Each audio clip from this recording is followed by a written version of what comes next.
Good morning, Kuya! At sa ating mga kasambahay, magandang umaga po sa inyong lahat. Ngayong araw ay ipapakita ko sa inyo kung ano ang pinagkakakitaan namin dito sa Wellington, New Zealand. At ituturo ko rin sa inyo ang paggawa ng hopya!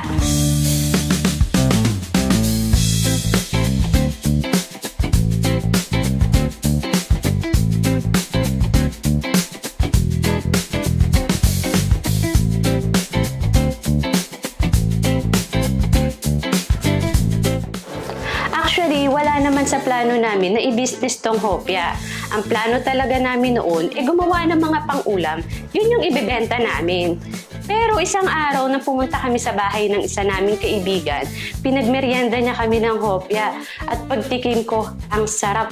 Panalo. It was a perfect timing na kailangan namin ng fund for a project. So inusisa ko, paano ba gawin to? Ano bang mga ingredients nito? At ayun na nga, tinuruan niya naman ako at ngayon isa na ito sa aming business. Sa umpisa, parang komplikado siyang gawin, lalo na kung wala kang background sa baking. Pero madali lang pala siya, lalo na kung meron kang mixer. So, unahin na natin ang ingredients ng dough. Meron tayo ditong 3½ cups of all-purpose flour, 1/2 cup ng white sugar, 1/2 cup ng water, 1/2 cup ng sunflower oil, 1 teaspoon ng salt, at 1/4 cup ng butter. Mix lang natin lahat ng ingredients.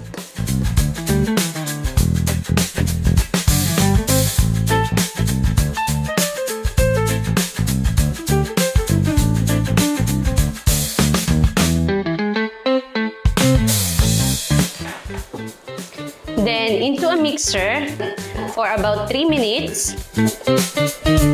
Make sure lang na wag natin ma-overmix ang dough.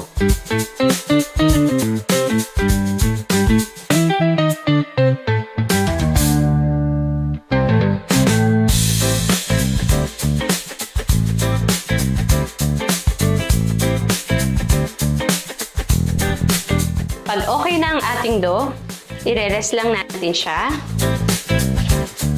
Takpan natin ng tea towel. At habang nagre-rest ang ating dough, simulan naman natin ang hopya filling. Today, hopyang munggo ang gagawin natin. So, gagamit tayo ng 250 grams ng munggo. Pwede kayong gumamit ng red munggo or green munggo, pero today ang gagamitin natin ay green munggo.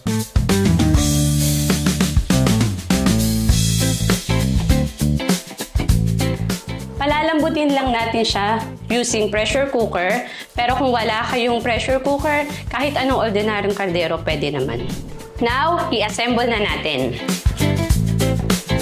Para uniform ang size ng ating hopya, timbangin natin ang ating dough.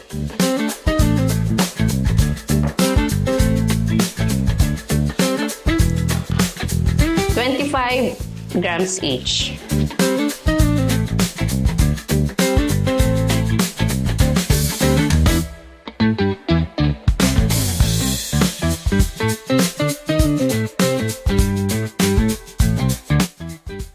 Ayan, pag malambot na ang ating munggo, i-mash lang natin siya ng konti. In a pan, isasalang natin siya with 1 can condensed milk.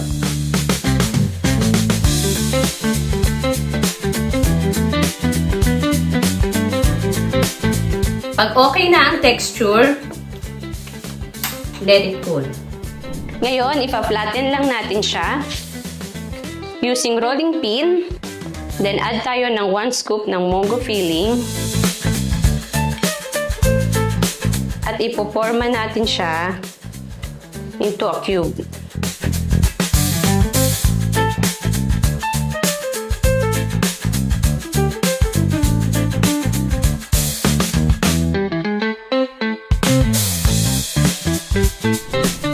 Ayan na, naibalot na natin lahat. Ngayon naman, iluluto na natin siya using griddle. Ang kagandahan kasi nito, hindi na natin kailangan ng mantika. Pero, hindi siya dumidikit. Ang mahalaga lang, maiprito natin lahat ng side at ma-maintain natin yung shape. Para sa packaging, magandang tignan. At ayan na siya! Ang puhunan sa isang ganitong recipe ng hopya ay $10 or 320 pesos. Nakakagawa kami ng 32 pieces per recipe at naibebenta naman namin ito ng $10 per 8 pieces. So more or less, tinutubo namin sa isang recipe ay $30 or 900 pesos. Fortunately, naging maganda naman ang bentahan namin dito dahil marami na rin mga Pinoy dito sa Wellington. At ang ibang lahi, pag natikman nila, umu-order na din. At may mga kaibigan na rin kaming nagbebenta sa kanilang pinapasukang trabaho.